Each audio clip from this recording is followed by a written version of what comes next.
A bola não para você que acompanha no meu canal no YouTube, se inscreva, dê seu like, manda mensagem, participa aí, porque hoje, ó, bola não para tá chique. Com um jogador, um ex-jogador que jogou Copa do Mundo, tem a sua história no futebol mundial, atuando pelo futebol da Alemanha, mas brasileiro, que é o Cacau, que muita gente que acompanha a gente sabe de quem eu tô falando, a molecada mais recente, é só pesquisar, porque a molecada também fica aí atrás de informações do futebol mundial e o Cacau tem uma história muito bonita no futebol e é um prazer estar aqui no A Bola Não Para. Cacau, muito obrigado por atender aqui ao Bola Não Para. Queria que você falasse um pouquinho o que tem feito o Cacau. Eu sei que você tem um projeto muito bonito em Mogi das Cruzes, queria que você contasse um pouquinho pra gente. O que você tem feito aí da sua vida pós-futebol, que sempre, né, essa transição é sempre uma incógnita, né? Tem gente que consegue fazer muito Sim. bem, tem gente que tem dificuldades. Queria que você falasse um pouquinho sobre isso. Prazer falar com você.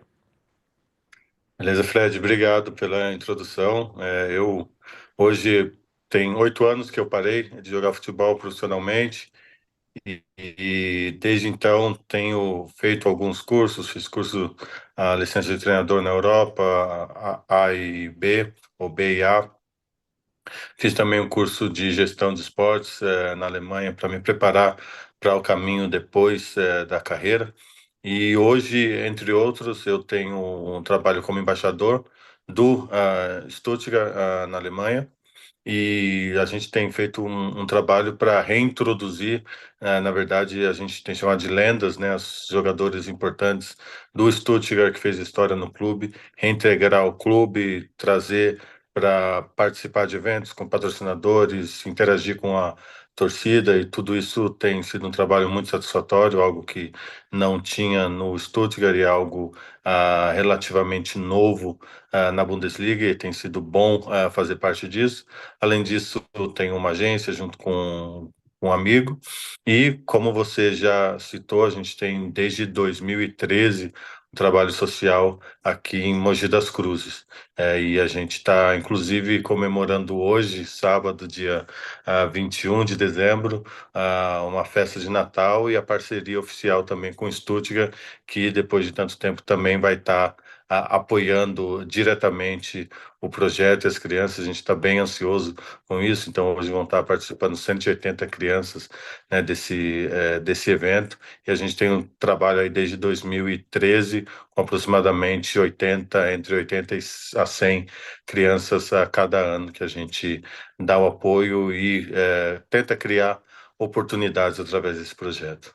Pô, que legal, parabéns aí pelo projeto. E assim, é uma forma de você retribuir aquilo que você ganhou do futebol, Cacau? Como que você pensa desse projeto? Porque a gente sabe, né? Os jogadores de futebol, muitos têm esses projetos, né? Que tentam ajudar as crianças. Às vezes não vão se tornar craques, grandes jogadores, mas vão ter aí pelo menos um encaminhamento, né? Não vão ficar aí na rua, não vão ter. Busca-se, né? Não ter problemas aí, né, no seu dia a dia, no seu crescimento. Como que você pensa? É uma forma de retribuição que o futebol deu a você, Cacau? Eu no começo da minha carreira, né, eu venho de uma família pobre, né, então minha mãe que trabalhava de empregada doméstica para nos criar, três meninos, os três jogavam futebol, dois acabou se tornando profissionais, eu consegui fazer voos mais altos aí na Alemanha, e por nesse caminho eu ter obtido bastante ajuda, e sei da importância disso para um processo não só de jogador de futebol, mas como um ser humano, né, em qualquer área, né, a gente precisa de pessoas que nos ajudem, que dê oportunidade. Então, dentro disso veio o desejo, né, de retribuir, né, aquilo que o futebol me deu, aquilo que eu pude conquistar durante todo esse tempo, tanto financeiramente como ah, de reconhecimento, né, da torcida, das pessoas, e aí com isso eu posso retribuir e trazer esse benefício para as crianças. Então é algo realmente do coração que a gente tenta aliviar um pouco, né, do sofrimento de algumas crianças, algumas famílias, e olhar nos olhos das crianças, ver a alegria, né, nos olhos dela por poder ter a oportunidade de participar de um projeto desse, poder viver uma realidade diferente do dia a dia delas, é algo extremamente bom, satisfatório e importante. E as crianças querem saber quem que é o Cacau, perguntam muito, que criança é curiosa, Cacau. E aí? Perguntam querendo saber de você, Cacau? É super, super interessante, né? Quando você coloca para as crianças perguntarem, porque como você citou no começo, né? Talvez os um pouco mais velhos que já acompanham aí futebol têm ainda conhecimento de quem eu fui no futebol, mas as crianças hoje mais nova não sabem. E aí querem saber se eu já joguei no Corinthians, para quem eu torço no Brasil,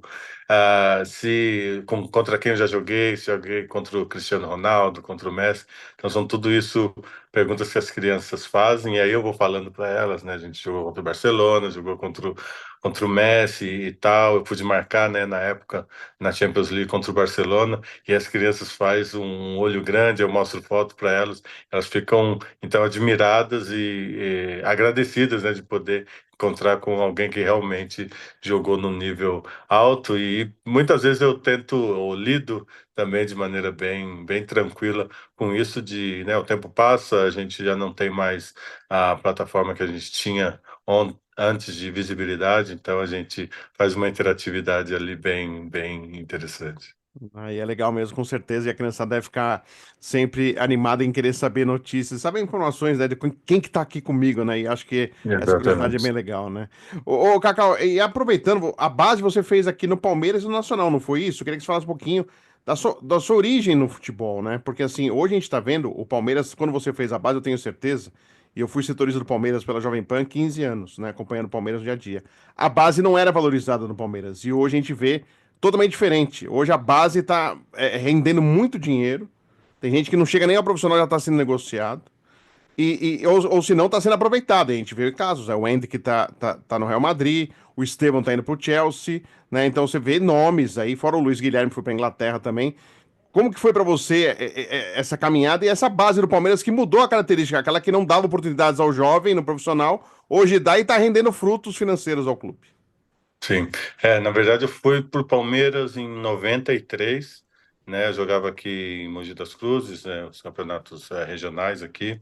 Eu tive a oportunidade de fazer um teste lá no Palmeiras, eles gostaram. E quando eu cheguei no Palmeiras, na época, com 12, 13 anos, quem organizava o time eram os pais, né? Então, os pais ganhavam um uniforme ali, 16 camisas, shorts e meia do clube, e era responsável por lavar, por levar, por organizar, inscrever nos campeonatos. Então, tinha muitos campeonatos que os próprios pais realmente que organizavam. E aí foi evoluindo, aí depois, passando uma categoria, a gente já tinha um certo apoio do clube, a gente podia treinar num campo que tinha em frente ao CT do Palmeiras, era o campo da Telesp na Sim. época, ali do lado do Nacional também. Então a gente ali treinava, a estrutura era, na verdade, precária, né, comparada com o que tem hoje. E o Palmeiras, realmente, na época, ele só emprestava camisa. E era a época da Parmalat, onde compravam todos os tops do Brasil, então a época de ouro, né, do passado do Palmeiras, onde grandes jogadores, Edmundo, Rivaldo, Miller, Cafu, tudo passaram por ali, e a gente via eles ali no dia a dia. A gente sabia que nenhum da base ali ia conseguir bater lá em cima, ou poucos conseguiam treinar lá, e mesmo assim o Palmeiras tinha um sucesso absoluto, né? Então, com o tempo, e hoje eu fico impressionado de ver, tem um bom relacionamento também com o João Paulo, que é hoje o diretor da base do Palmeiras, de como evoluiu isso, né? Como eles dão importância para a base, como esse desenvolvimento é importante, como a qualidade cresceu, a tentativa de trazer aquele futebol raiz de volta, eles têm conseguido muito isso, então é um fruto de um trabalho aí agora dos últimos 7, 8, 9 anos, que tem trazido frutos tanto financeiro quanto esportivo profissional para os jogadores que acabam sendo aproveitados no clube. Então, o que eu vivi na época, até 96, quando eu fui dispensado antes de disputar o Paulista, né, da época de lá até hoje, o que aconteceu, na verdade, são mundos totalmente diferentes. Diferente mesmo. E demorou pro Palmeiras abrir. Ele só vai abrir mesmo pra base em 2003, que ele surge aquela geração do Wagner Love. E ó quanto tempo depois, 7 anos depois que o Cacau acabou aí não ficando no Palmeiras, ó quanto tempo depois pra base. E depois só agora a base ainda sendo importante para o Palmeiras. E algo que hoje, Cacau, como que você vê no mundo globalizado? jogadores brasileiros da base saindo do país, sem antes, às vezes até contar do profissional, sem antes até o torcedor conhecer o atleta, e só vai conhecer e acompanhar exatamente no futebol europeu. Nós somos talvez um pouco românticos, né, no futebol, de querer ver uma história parecida, por exemplo, com a do Neymar, né, que ainda jogou 2, 3 anos, ele começou cedo, mas teve mais tempo aí para jogar Campeonato Paulista bem, Brasileiro bem, ganhar Libertadores com o Santos e só então depois sair.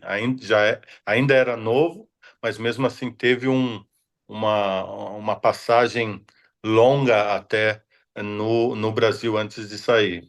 O Endrick teve uma passagem muito mais curta, o Estevão também agora teve um Campeonato Brasileiro excelente, mas não foi completo e já vai estar saindo. Nós, com um olhar romântico, a gente deseja que esses jogadores fiquem no Brasil, joguem mais tempo por aqui.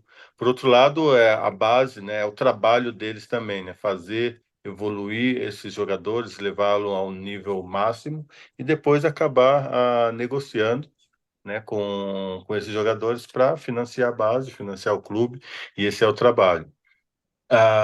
O que me preocupa muitas vezes é a escolha de onde o jogador vai. Eu espero que o Estevão tenha sucesso no Chelsea, que ele possa demonstrar o bom futebol, que é um jogador fora da curva, a gente é indiscutível. Eu espero que a escolha do Chelsea tenha sido boa, porque é um time que está instável nos últimos anos, é um time que tem, não sei, 70 jogadores, jogadores emprestados, jogadores que acabam não sendo utilizados e compra mais jogadores, e aí isso compromete uma estabilidade que um jogador desse nível e dessa idade precisa para mostrar o seu futebol. E às vezes gera impaciência, né, no clube. A gente vê o exemplo do Vitor Roque, do Atlético Paranaense, que foi para o Barcelona, que eu vejo pessoalmente como um bom clube para ir, para que geralmente tenha paciência para o jogador se desenvolver. Não desenvolveu como esperava, acabou agora sendo emprestado. Eu espero que ele desenvolva o futebol que ele tem. Então, às vezes a escolha é muito importante, né? Um Luiz Guilherme que está no West Ham, mas não está jogando também, um jogador jovem, então o jogador nessa idade ele precisa jogar. Então, às vezes, eu penso que é melhor ou ficar no clube aqui mais tempo, né, fazer acordo com os clubes de fora para que eles possam se desenvolver mais aqui, ou ir para um clube lá onde ele possa jogar, né? Então, às vezes, por exemplo, um Benfica ou um Porto já mostrou que sabe fazer bem isso, então os jogadores vão para lá, jogam muito bem, acostumam a um nível alto, Champions League e tudo, e acabam indo depois mais maduro para os times top.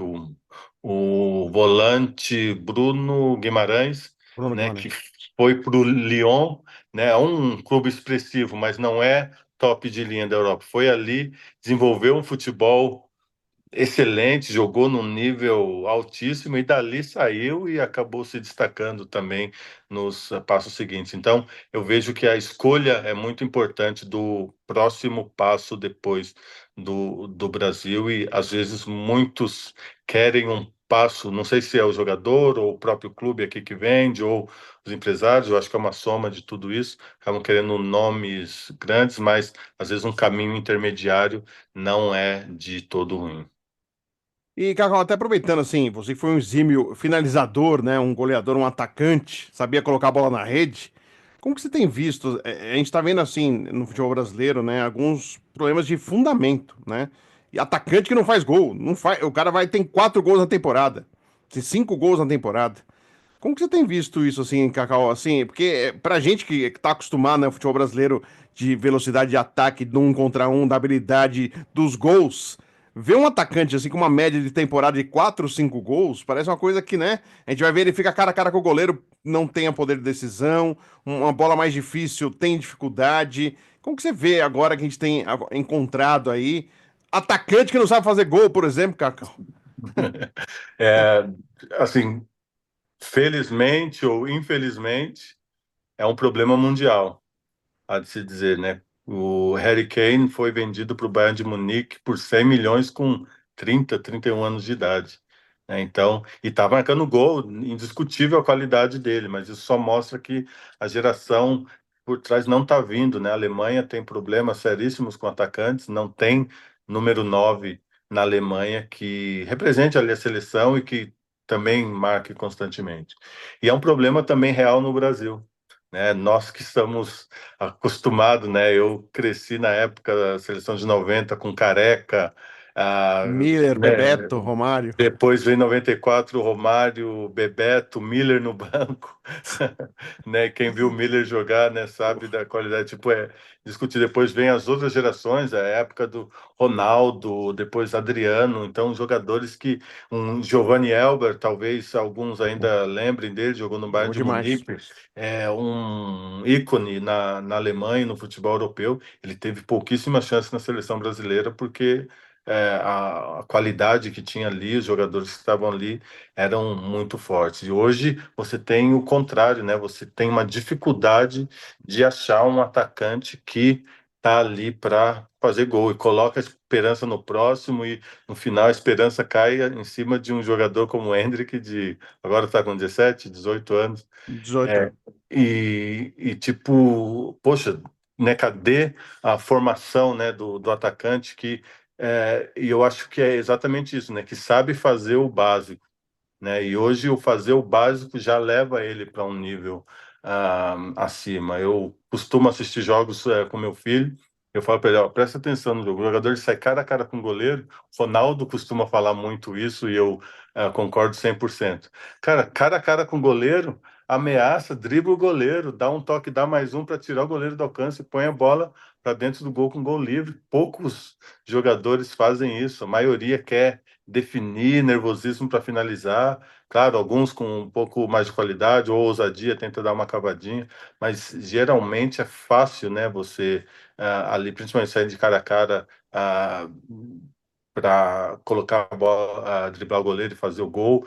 Muitas vezes há dificuldade de achar, né, esse número 9 ali, jogador de área. Tem muito jogador extremo, né, que joga ali pela ponta, ou joga ali o famoso falso 9 que joga ali atrás do atacante, mas poucos atacantes. E eu acho que tem que se focar de novo em formar esses jogadores, mostrar, né, da importância que é para um time, né? Então, se vê em qualquer time da Europa, no Brasil, um jogador que um time que tem um atacante que faz gol e um goleiro que ali não compromete, que faz o básico bem feito, você ali não luta contra o rebaixamento. Já é um básico, né? Você tem um bom meio-campo e tudo, uma boa estrutura ali na defesa, você já consegue disputar lá em cima, né? Então é um ponto muito importante. E o que eu estava vendo na lista de artilharia do Campeonato Brasileiro, o Pedro ele se machucou há 3, 4 meses.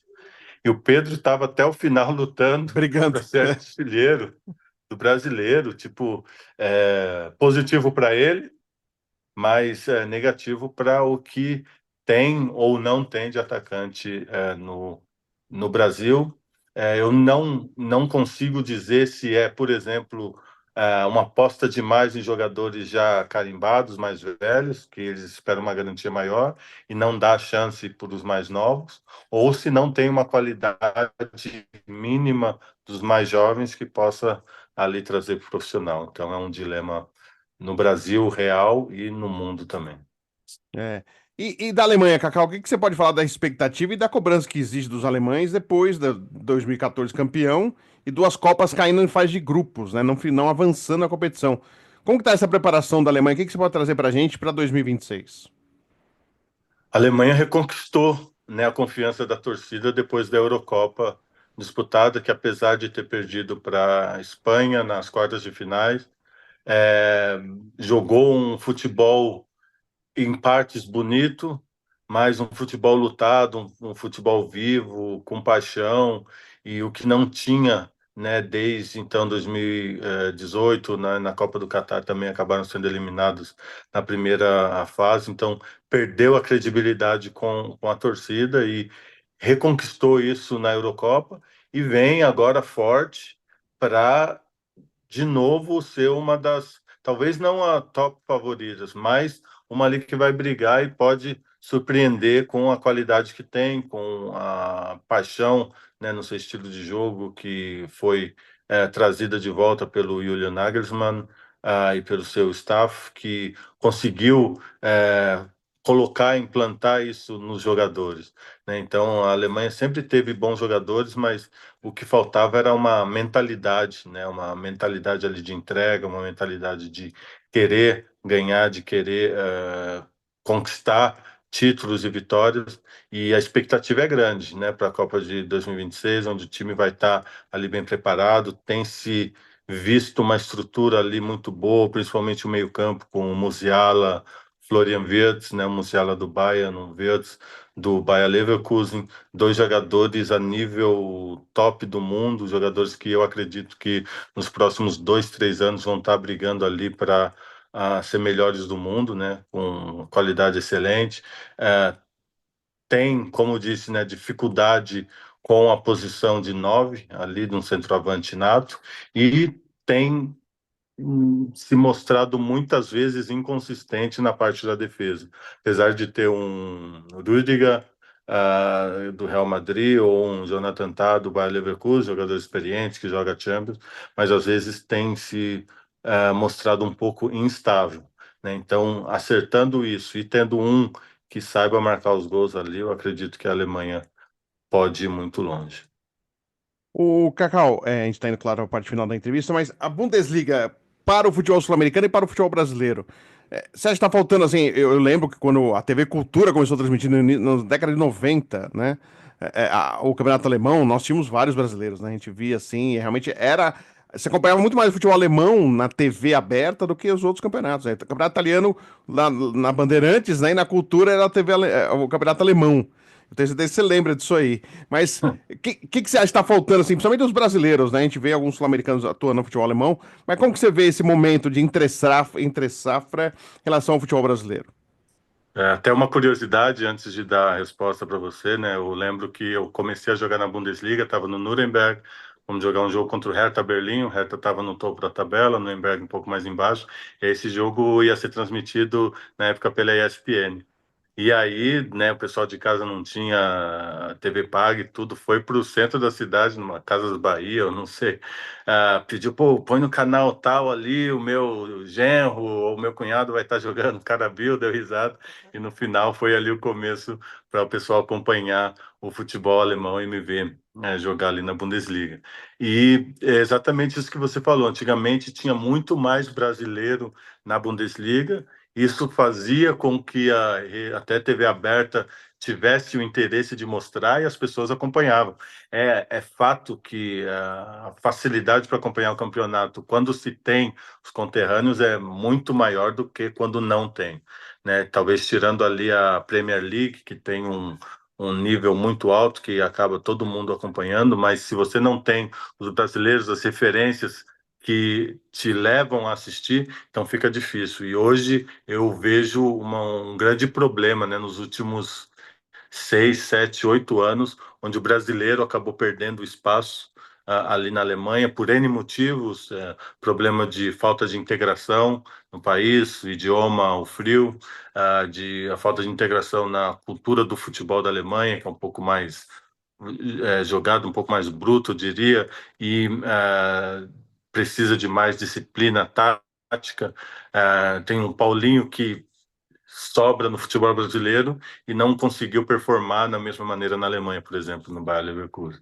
Então, alguns outros exemplos de jogadores excelentes que acabaram não conquistando esse espaço. E no passado anterior, no topo, você tinha 28 jogadores brasileiros na Bundesliga, um Dortmund com 5, 6 jogadores, Amoroso, Dedé, Everton, Evanilson, na época o próprio Stuttgart, o Bayern com Lúcio, Zé Roberto, Leverkusen, sempre com jogadores de ponta e que se adaptaram bem à Bundesliga.